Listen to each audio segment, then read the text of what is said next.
Et si la renaissance africaine ne dépendait que de nous, ici et maintenant? Imaginez. Et si, plutôt que d'attendre des promesses ou de tendre la main, nous choisissions de bâtir notre propre avenir, avec notre courage, nos idées, notre sueur? Cette interrogation n'est pas anodine. Elle se pose avec une acuité particulière au Burkina Faso, un pays qui, depuis des décennies, a souvent figuré dans les classements des nations les plus pauvres du monde, mais qui, aujourd'hui, tente de réécrire son histoire. Pour comprendre la portée de ce choix, il faut remonter le fil de l'histoire moderne africaine, où l'attente de solutions extérieures a, trop souvent, rimé avec désillusion et dépendance chronique. Quel contraste avec les premiers temps des indépendances. Dans les années 60, alors que les drapeaux africains remplaçaient ceux des puissances coloniales, un immense espoir soufflait sur le continent. Des leaders comme Kwame Nkrumah au Ghana ou Thomas Sankara au Burkina Faso lui-même prônaient déjà le « compter sur ses propres forces ». Mais, rattrapés par les réalités économiques, l'ingérence étrangère et les fragilités internes, beaucoup de ces rêves furent déçus. Pourtant, le message demeure actuel. La vraie liberté réside dans l'action collective, non dans l'attente. Arrêtez d'attendre, arrêtez de quémander, commencez à construire. Ce mot d'ordre, le Burkina Faso l'a fait sien.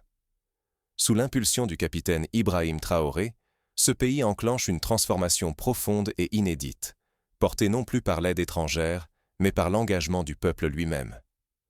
Ici, plus question de dépendre des autres. Désormais, la dynamique est claire. Agir pour soi, par soi. Prenons un exemple concret. À Tenkodogo, une ville du centre-est du pays, la population s'est mobilisée pour restaurer une route stratégique reliant plusieurs villages isolés.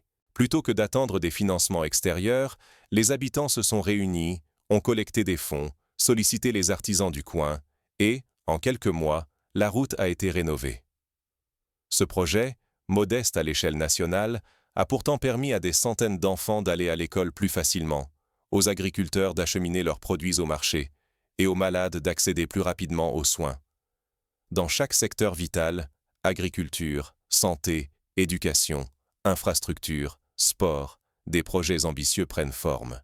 Routes tracées par des mains burkinabées, écoles relevées par des communautés unies, hôpitaux modernisés grâce à l'intelligence locale.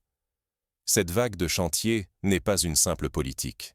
C'est une révolution silencieuse, où chaque citoyen devient acteur, où la mobilisation collective redonne sa dignité à la nation. En matière de sport, par exemple, le stade municipal de Koudougou a été entièrement rénové par les jeunes de la ville avec le soutien des commerçants du marché central. En échange, des tournois et festivals sportifs sont organisés chaque mois, renforçant la cohésion sociale et offrant une alternative positive à l'oisiveté et à la délinquance. Le Burkina Faso ouvre la voie d'une nouvelle ère. Ici, la souveraineté n'est plus un slogan, c'est une pratique quotidienne. Ce sursaut repose sur l'engagement local et la fierté nationale. Il prouve à l'Afrique et au monde entier que la prospérité ne naît ni de la patience ni de la mendicité, mais du courage de s'organiser et de produire ensemble. Pour illustrer ce point, rappelons que dans les années 80, le Japon, alors en pleine reconstruction, a connu un essor fulgurant grâce à la mobilisation de tous ses citoyens, du plus modeste ouvrier au plus grand industriel. Le secret de ce miracle résidait dans la discipline collective et la capacité à valoriser chaque initiative locale. Aujourd'hui, le Burkina Faso cherche à adapter ce modèle à sa propre réalité. L'enjeu est immense. Gagner, c'est reprendre notre autonomie, restaurer notre dignité et offrir au continent un modèle panafricain d'espoir. Mais perdre, ce serait rester prisonnier de la dépendance, voir la pauvreté s'enliser et laisser s'effriter notre tissu social. À chaque instant, tout se joue. Le choix appartient à ceux qui osent croire à la force de l'action collective. Ce dilemme n'est pas nouveau.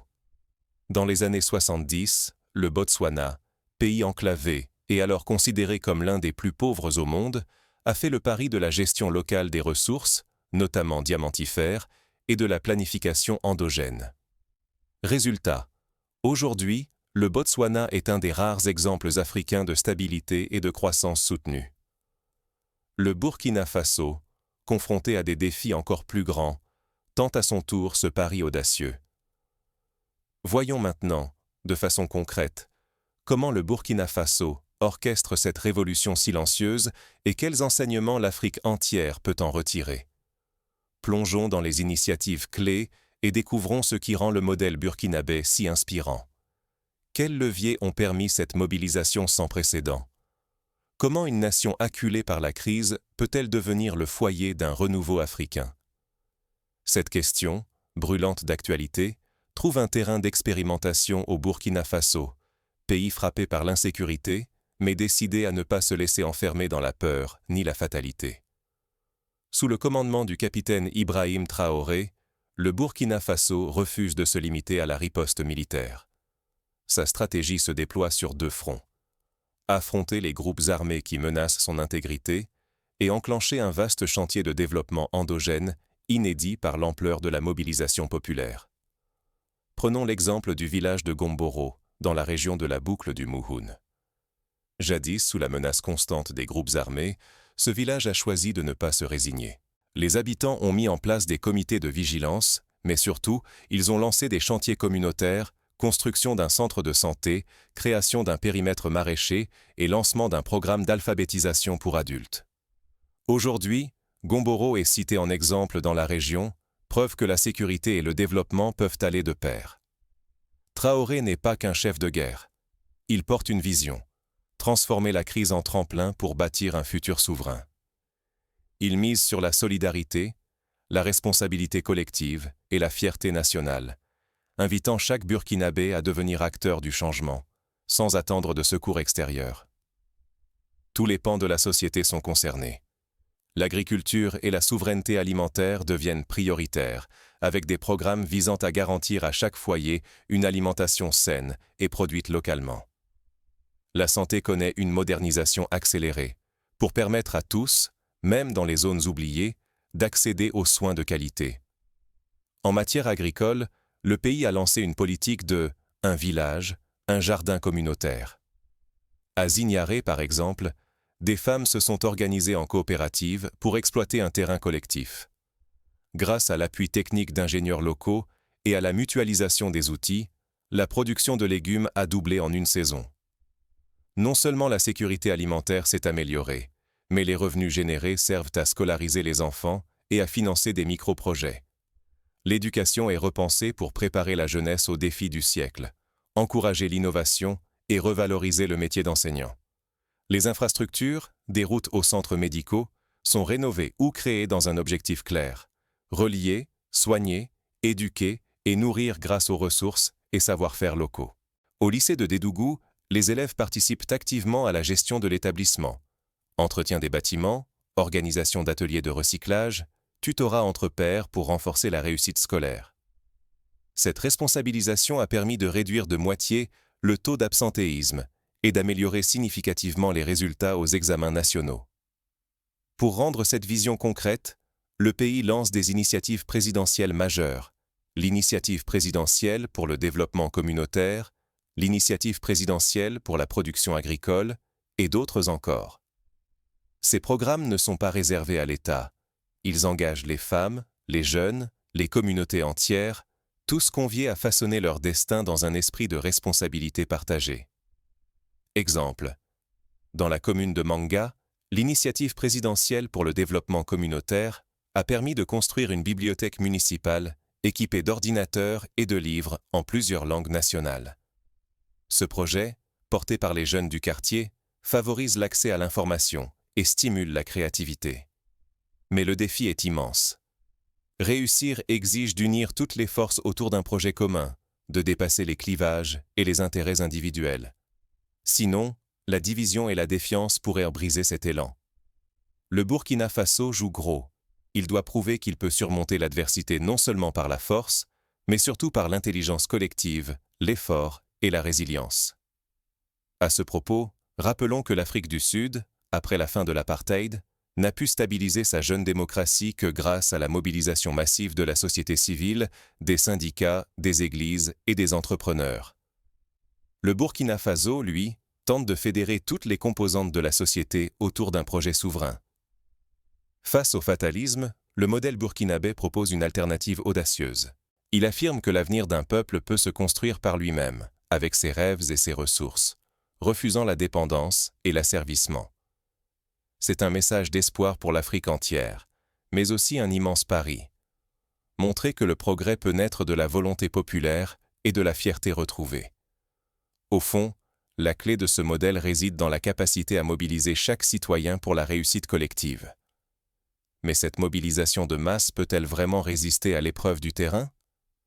Pour le savoir, il faut plonger au cœur des initiatives qui transforment le quotidien. Le développement peut-il surgir de la base? Cette idée, longtemps taxée d'utopie, prend aujourd'hui une ampleur inédite au Burkina Faso. Sous la houlette du capitaine Ibrahim Traoré, un pari inédit s'impose.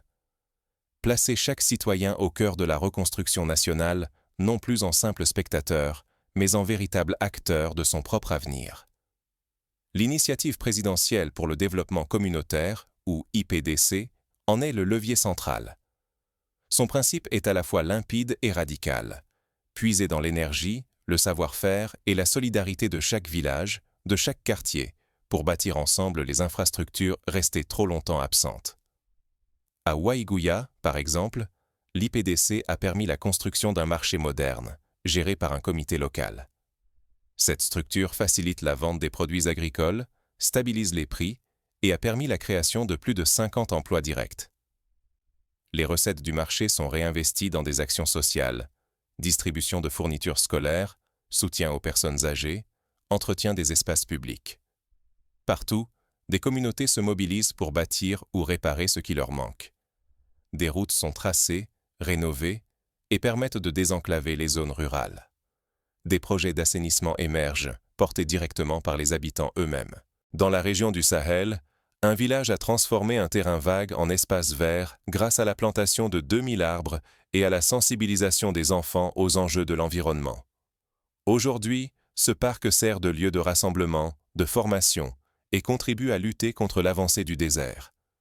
Les jeunes, souvent laissés pour compte, profitent de formations adaptées qui ouvrent la voie à un premier emploi ou stimulent la création d'initiatives locales. Là où la jeunesse doutait, elle trouve désormais un terrain d'engagement concret. Dans d'autres localités, écoles, centres de santé ou marchés communautaires voient le jour grâce à la mobilisation collective. Une conviction anime ce mouvement. Chaque Burkinabé peut apporter sa pierre et chaque victoire au niveau local fortifie la nation tout entière. Mais les effets dépassent la sphère matérielle. L'effort partagé, la visibilité des résultats, rendent la fierté et l'appartenance aux citoyens. La cohésion sociale s'en trouve raffermie.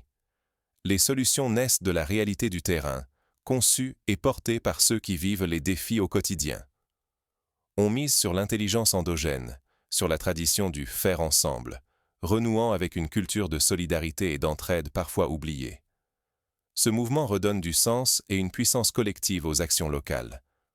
Cependant, ce nouvel élan reste fragile. Si la mobilisation faiblit, ou si la corruption ressurgit, le risque d'un retour à l'impuissance plane. Mais si l'engagement persiste, alors s'enclenche une dynamique vertueuse. Plus de confiance, plus de résultats, plus de solidarité. Le Burkina Faso, par l'exemple, affirme que l'avenir se construit d'abord avec ses propres mains. Contre la fatalité et la dépendance, la participation citoyenne devient l'arme la plus puissante du changement. Mais cette transformation ne va pas sans résistance. À mesure que l'IPDC s'étend, de nouveaux défis surgissent, testant la résilience et la détermination de tous. La révolution burkinabé peut-elle résister à l'épreuve du temps, et ce modèle est-il transposable à d'autres pays africains? C'est la question brûlante, alors que les premières grandes réformes, initiées sous l'impulsion présidentielle, commencent à bouleverser la vie quotidienne au Burkina Faso. Mais jusqu'où cette dynamique peut-elle s'étendre, et quels défis inédits attendent encore le pays? Pour répondre, jetons un regard sur d'autres expériences africaines. Au Rwanda, la politique du Umuganda, Journée nationale de travaux communautaires, rassemble chaque dernier samedi du mois des millions de citoyens pour nettoyer, planter, construire. Cette tradition, relancée après le génocide, a permis de reconstruire le pays, de tisser des liens et de restaurer la confiance. Le Burkina Faso, avec ses initiatives présidentielles, s'inscrit dans la même logique de mobilisation populaire. Prenons d'abord l'initiative présidentielle pour l'agriculture et l'agroalimentaire, connue sous le nom d'IP3A. Ce projet pose les fondations d'une véritable souveraineté alimentaire. Multiplication des fermes-écoles, irrigation modernisée, mécanisation massive, sélection locale des semences, valorisation du terroir et filière structurée du champ à la table. Les innovations abondent. Microcrédits pour les coopératives, réseau d'agrotransformateurs pilotés par la jeunesse et les femmes, plateformes numériques pour connecter producteurs, commerçants et consommateurs. Conséquences directes, la dépendance alimentaire recule, des emplois nouveaux émergent, et l'économie gagne en résilience et en confiance en l'avenir. Pour illustrer cette dynamique, évoquons l'histoire de la coopérative Wend Panga à Bobo-Dioulasso. Constituée d'une trentaine de femmes, cette organisation a reçu un appui en matériel agricole via l'IP3A. En une année, leur production de riz a triplé, permettant non seulement de nourrir leur famille, mais aussi de vendre le surplus au marché local. Les bénéfices ont servi à créer une caisse de solidarité et à financer la scolarisation des filles du village. Dans le domaine de la santé, la transformation est tout aussi frappante. Le Burkina Faso investit dans des infrastructures modernes, à l'image de l'Institut du Cœur, garantissant des soins de haut niveau sur place et limitant les coûteuses évacuations à l'étranger. La formation du personnel médical est repensée par la création de centres régionaux et l'interconnexion des hôpitaux, pour accélérer le transfert de compétences. L'égalité d'accès progresse grâce à l'essor des cliniques de proximité et à la digitalisation du suivi médical, même dans les zones rurales. Cette politique renforce la confiance dans le système national, réduit les inégalités et affirme que la santé publique peut devenir un pilier de la souveraineté. Un exemple marquant, à Fadan Gourma, la création d'un centre de télémédecine a permis à des médecins spécialistes de Ouagadougou de consulter à distance des patients des villages reculés. Grâce à cette innovation, des diagnostics précoces ont été posés, des vies sauvées, et de jeunes praticiens ont pu acquérir de nouvelles compétences sans quitter leur région d'origine. Le secteur de l'éducation connaît lui aussi une refonte en profondeur. L'État construit des complexes scolaires adaptés au contexte local, souvent dotés d'internats et d'ateliers pour privilégier la pratique. La mobilité éducative est encouragée via des bourses pour les jeunes des régions enclavées et la généralisation des bus scolaires. Surtout, la formation professionnelle s'aligne sur les priorités nationales. Agriculture moderne, énergie renouvelable, métiers du bâtiment, gestion durable des ressources. L'objectif : que chaque jeune burkinabé puisse s'accomplir et contribuer au progrès commun sans être contraint de partir. En s'inspirant des modèles allemands de formation duale, le Burkina Faso a introduit des filières d'apprentissage en alternance dans les lycées techniques. À Ouagadougou, le centre de formation professionnelle accueille plus de 1000 apprentis, formés parallèlement en entreprise et à l'école. Résultat, plus de 70% trouvent un emploi dans les 6 mois suivant leur diplôme.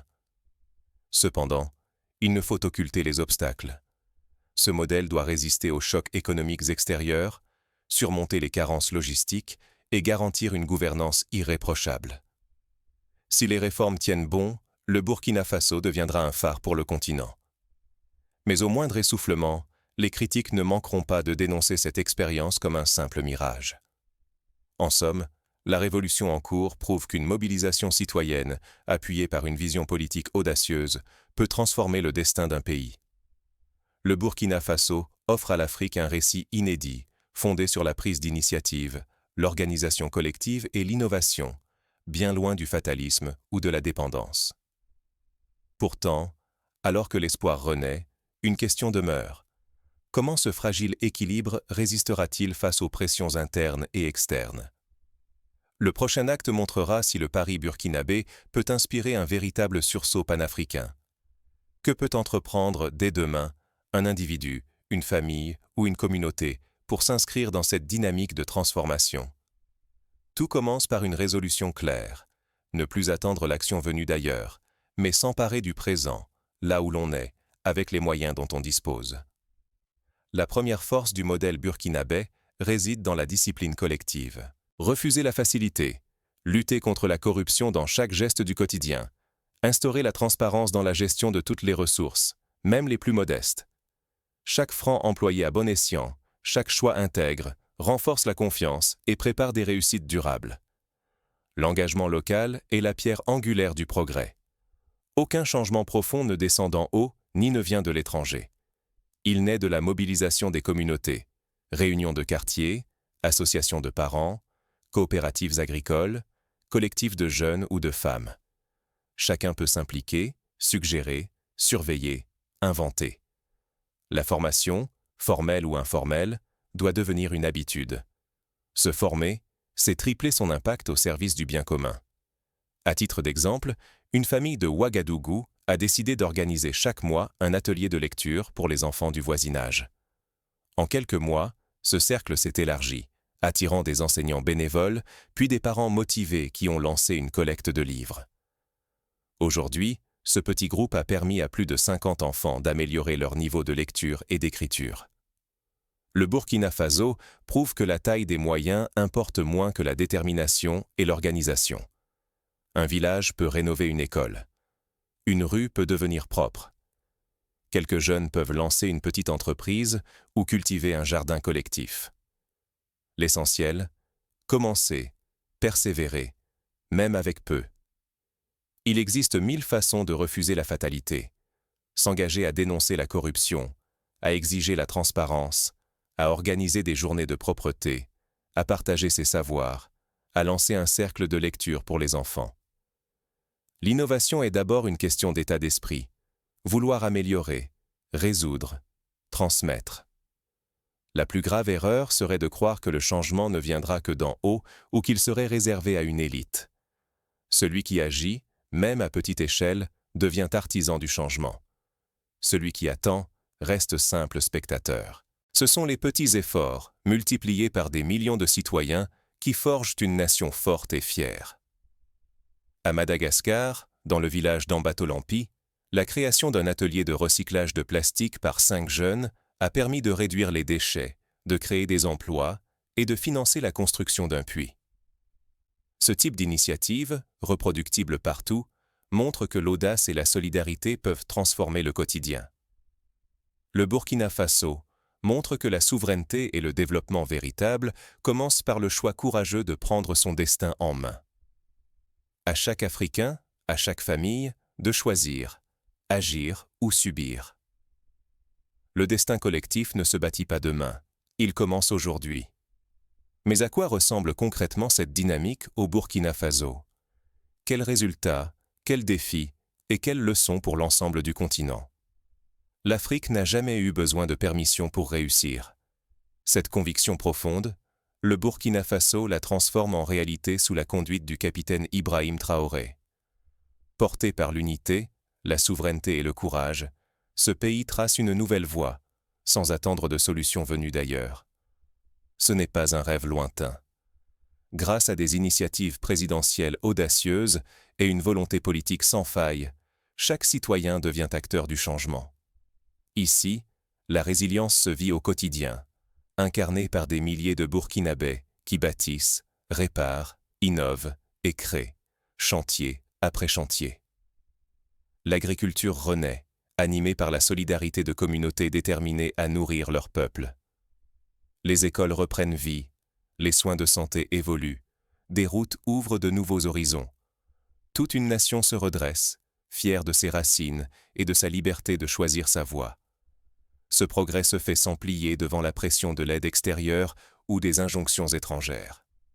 La vraie révolution est intérieure, reprendre possession de son avenir, croire en ses propres forces et avancer ensemble. Chaque pas, chaque réussite, même humble, prouve que le destin africain appartient d'abord à ceux qui y vivent et osent rêver grand. Mais le temps est compté. À cette génération s'offre l'occasion unique de briser le cycle de dépendance qui a trop longtemps freiné l'Afrique. Saisir cette chance, c'est refuser la résignation, préférer l'action et l'audace, même face aux obstacles. Sinon, encore 10 années, voire une génération entière, pourrait s'égarer dans l'attente et le regret. La responsabilité est immense, mais la promesse l'est tout autant. Offrir aux enfants de demain une Afrique maîtresse de son destin, respectée, prospère, unie. Alors, et si c'était à vous d'agir? Et si, dès aujourd'hui, vous choisissiez de devenir l'artisan du réveil africain, là où vous êtes, avec vos moyens? Rien n'est écrit d'avance. Chaque geste compte, chaque voix résonne. Ensemble, brisons les chaînes invisibles et bâtissons l'avenir que le continent mérite. La renaissance africaine ne viendra pas d'un miracle, mais de la somme de nos efforts quotidiens, de notre capacité à croire en nos rêves et à les transformer en réalité tangible. En conclusion, souvenons-nous que chaque génération a une mission. Celle du Burkina Faso, aujourd'hui, est de prouver qu'un peuple uni autour d'un projet commun, enraciné dans sa culture et ouvert à l'innovation, peut changer le cours de son histoire. C'est un chemin long, semé d'embûches, mais aussi d'espérance. Que chaque Burkinabé, chaque Africain, chaque ami du continent entende cet appel. L'avenir commence.